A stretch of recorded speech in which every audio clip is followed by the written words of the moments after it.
Well, whether it's the weather itself or the secondary impact of childcare and schools shutting down this week has forced all kinds of businesses to again make some hard decisions. But for a group of more than 50 Twin Cities restaurants, this timing has been, well, just downright crummy.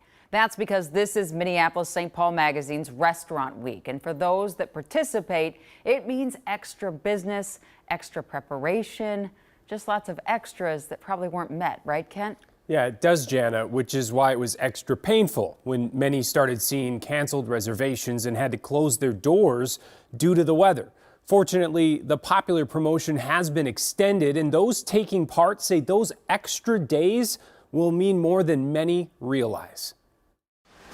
When this much snow comes down, compromises tend to pile up.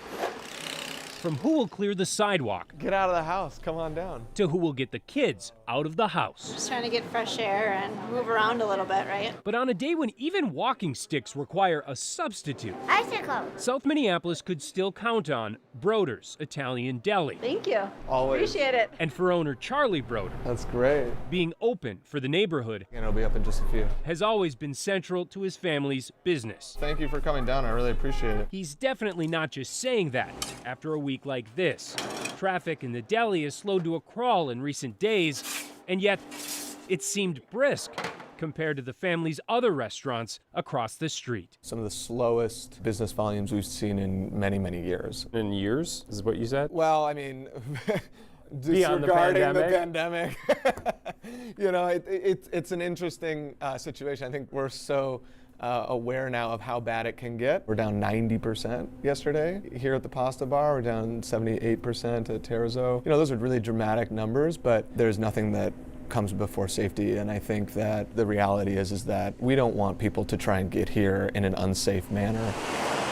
And he says they took the same approach with employees. Despite weeks of menu planning and full reservations for Restaurant Week, as cancellations poured in, they moved to skeleton crews and closed early last night while keeping in touch with staff before opening today. Every scenario is different, every operator is different, and I think each person has to make their call in the best way that they can and just know that there is no right decision. That is a big reason why Minneapolis-St. Paul Magazine elected for a Restaurant Week compromise, extending it into next week for any of the 58 participating businesses that elect to. Knowing that this was going to impact them in a way that was not their fault, you know, and it's not the diner's fault either. It's nobody's fault. But the economic impact was going to be outsized during a really slow time. So that's why we thought, let's just give it another push. Let's, you know, we're Minnesotans, we can handle it. Let's push it another week and let's just keep going as far as we can. Is it as easy as just saying, okay, we'll go an extra week? Because I would imagine you've got food in there that you need to turn around too. You know, in the restaurant industry, you have to be dynamic. So it's a much better situation than a total loss. The hard part also is that, you know, people, not just restaurants, people have planned for this as well. How it will be successful in the extension is yet to be seen, but we feel comfortable and excited to continue it.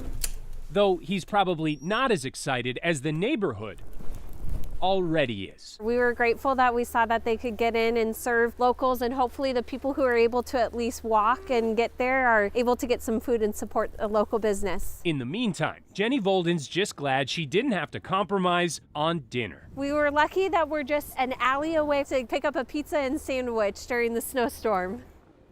That is Minnesota right there. I'm told nearly all of the 58 businesses taking part in Restaurant Week this week are already committed to extending their special 2- and 3-course menus next week, which range, by the way, from just $15 to $45. It's a pretty great deal. You can go to mspmag.com. The entire list is also going to be on a link with this story on KARE11.com. Jana. You know, and as Charlie mentioned, it's the restaurants obviously depend on Restaurant Week, but the people too. A lot of people plan to go to each of these restaurants they can't always either afford or get into for Restaurant Week because they have those price points and those experiences. Yeah, and Stephanie put a little plug in for that. She said, hey, after a week like this, who doesn't want to get outside and have a little staycation and try out something new, right?